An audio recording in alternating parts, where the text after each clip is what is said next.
I don't care. Sebagai menantu presiden, menurut gue harusnya. Gue pengen tanya emang kecium? Apa gimana sih? Enggak. Ada kesaksian orang kelihatan memaksakan.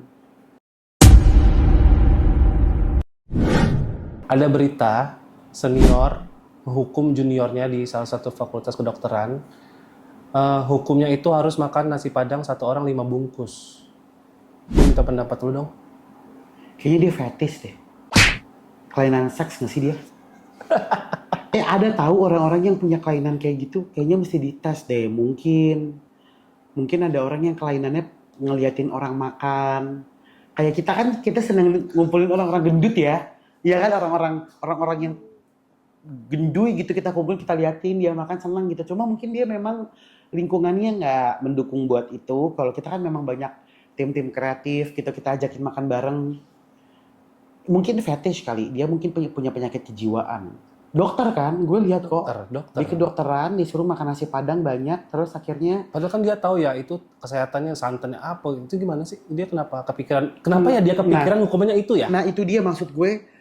Di sekarang ini ada banyak banget konten di sosial media yang memang memberikan edukasi mengenai gimana caranya kita bisa menjaga kalori dan tetap makan enak di nasi padang gitu. Misalkan bumbunya cuma satu tapi pakai ayam pop, ayam rebus gitu kan, banyak banget tuh. Gue sering banget nontonin kayak gitu ya. Terus di antara edukasi itu dia mewajibkan juniornya untuk hukumannya dia tuh makan nasi padang. Kalau kata gue sih kejiwaan sih menurut gue. Coba dicek deh kalau nggak kejiwaannya dia, kelainan seksnya dia, atau mungkin memang dia broken home. Kenapa broken home ya? Loh, orang yang jahat itu adalah orang yang tidak berbahagia loh di rumahnya. Jadi kadang orang yang berbuat jahat kepada orang lain karena dia tuh merasa di rumah, di sekolah, atau di lingkungannya dia tidak mendapatkan kasih sayang atau mendapatkan atau dia tidak dihargai di lingkungannya dia sekarang. Jadi dia meluapkan emosinya ke orang lain. Bisa jadi.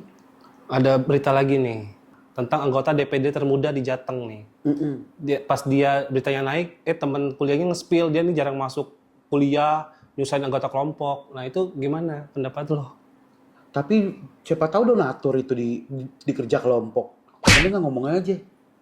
Enggak, jadi Waktu pendapat iya lo? kan temennya bilang dia kerja kelompok, tapi jarang masuk, nyusahin teman-teman yang lainnya. Iya. Ya kalau teman-teman lainnya dibiayain sama dia, ayo mau bilang apa lo?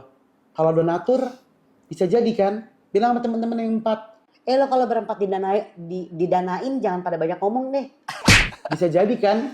Kalau kita kerja kelompok tuh berlima pasti ada yang paling pinter, ada humas, ada donatur, ada yang paling praktek di lapangan, ada yang paling pinter ngomong, presentasi, biasanya kayak gitu. Bisa aja deh politiknya kayak gitu-gitu, bilang kerja kelompok dibayar berapa sih sama musuh. Tapi lu nggak apa-apa ya ada kayak anggota DPR termuda kayak umur 21 tahun, 22 tahun. Gue gak mau komentar, gue bukan bazar, gue gak dibayar sama orang. Salah ya gue ngomong gitu ya? Gue gak mau komentar, gue bukan bazar, jadi gue gak mau pro, gue gak mau kontra. Iyalah, coba cek lagi tuh yang pada pro kontra. Berapa sih sekali posting Twitternya, X-nya? Ya Udah deh jangan pada sosok pada murni-murni, gue sebel. Ya udah, gue ke topik lain aja kalau nggak. Ini yang Jessica Kumala Wongso. Iya. Jadi kan dia keluar. Kenapa tuh. lagi dia? Dia kan udah keluar. Oh, udah keluar. Udah keluar. Nah di komentar netizen, stylenya, fashionnya masih tahun 2015. Oh iya, dia masuk time kapsul kali. Coba lu komentar. Mungkin bajunya memang dia belum update juga. Zaman dulu belum ada Zara kali nggak? Belum ada Uniqlo. Ajak ke kafe deh. Lucu-lucu Bu di situ. Ya kan? Belanjaan. Dia mungkin nggak tahu sekarang belanjaan banyak. Ada kafe, ada macam-macam kan? Sama dia nggak tahu cara menggunakan iPhone nih ya. Itu menurut lu itu gimmick atau beneran nggak sih? Kayak gitu-gitu? Percaya sih gue, belasan tahun kan soalnya. Soalnya waktu di film Netflix saja ada banyak yang bilang dia nggak boleh ditemuin.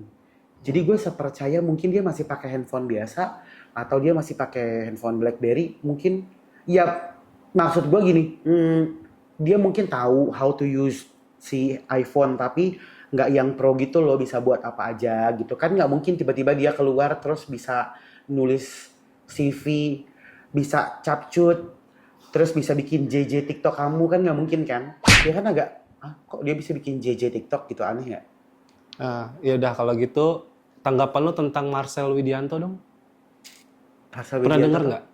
Yang dia mau jadi calon wali kota Tangsel terus akhirnya Oh, gue nggak tuh jadi. ketuker Marcel Widianto sama biarkan aku menjaga perasaan ini. Yovie Widianto. Yovie Widianto. Selamat. Kamu berarti terselamatkan, Marcel. Maksudnya? Gue sempet lihat sih itu beritanya sih kayak, wah parah banget sih.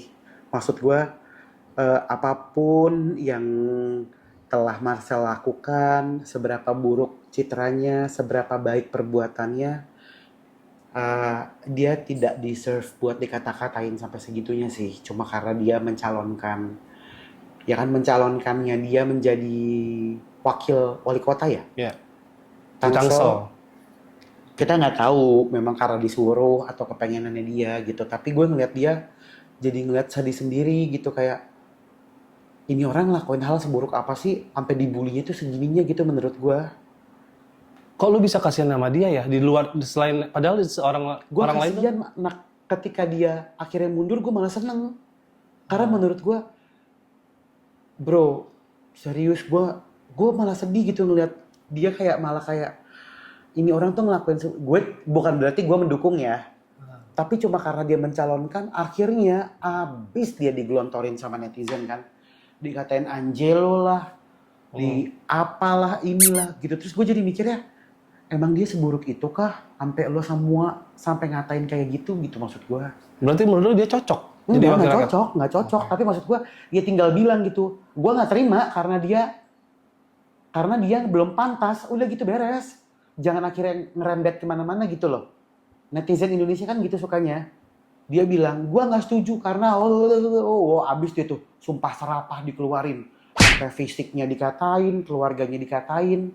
Sesimpel, lu tinggal bilang, maksud gue enggak. Warga Tangsel tidak akan setuju. Warga Tangsel menolak jika Marcel mencalonkan diri sebagai wakil wali kota karena dia memang dirasa belum pantas dari segi akademis, dari pengalaman, simple gitu maksud gue. Kan kesian masa sampai anak-anaknya kena gitu loh. Kalau secara pribadi nggak ada masalah ya sama Marcel ya? Gue nggak kenal malah. Oh nggak tahu. Gue cuma pernah salaman sekali. Gue kalau ketemu orang baru salaman sekali menurut gue nggak kenal gitu. Gue mau nanya tentang private jet boleh nggak sih? Apa private jet? Yes. Boleh.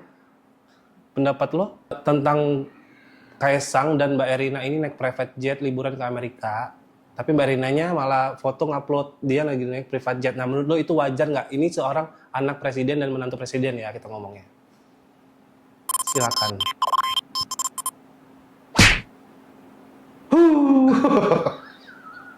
Ya nggak wajar sih. Karena kan terlihat seperti manas-manasin malahan nggak sih? Walaupun nggak sengaja gitu maksud gue. Kita ngomong mengenai anak presiden loh. Menantu presiden berarti ya? Iya. Iya kan? Menantu presiden serius, dia masih ngeposting apa-apa sendiri. Nggak punya tim buat analisa tuh. Apa yang perlu diposting, apa yang enggak. Kadang kita artis aja punya loh. Kalau mau posting sesuatu, ada layer 1, layer 2 buat ngeliat caption, buat ngeliat postingannya bener apa enggak.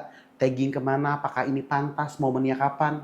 Harusnya punya gitu. Tapi sebagai seorang menantu presiden, di waktu lagi ada demo di depan gedung DPR, di waktu lagi ya panas lah seperti yang kita tahu beritanya. Kemudian muncullah postingan gaya hidup mewah itu ya. Saat itu gue rasa mungkin tidak pantas. Seperti gue melihatnya seperti kayak malah manas-manasin gitu loh, kayak gue I don't care. Gitu. Sorry, nggak pantas ngupload, apa nggak pantas naik private jet nih? Nggak pantas upload at that moment. Kalau naik private jetnya, menurut lo sah-sah aja nggak? Ya mungkin sah-sah aja ya kalau dia punya sendiri. Kalau dia punya kalau punya dia kenapa nggak boleh private jetnya? Atau mungkin dia private jet ada yang lagi sakit keras. Private jet kan sekarang juga banyak sewa kan? Ya kenapa enggak gitu kalau dia mampu?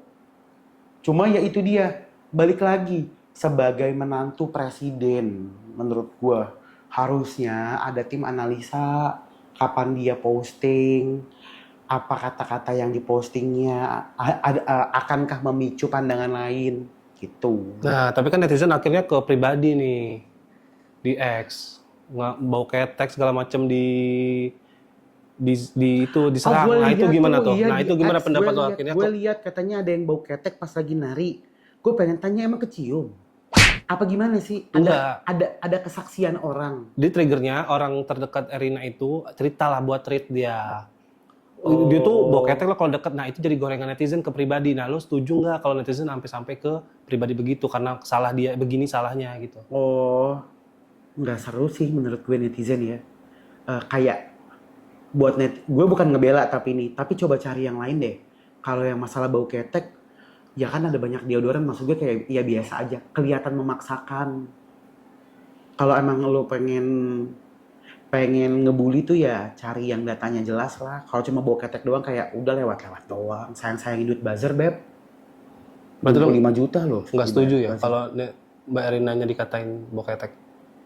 Enggak ya. Menurut gue kalau bau ketek kayak apa sih, kayak nggak nyambung aja gitu. Kayak nggak nyambung aja.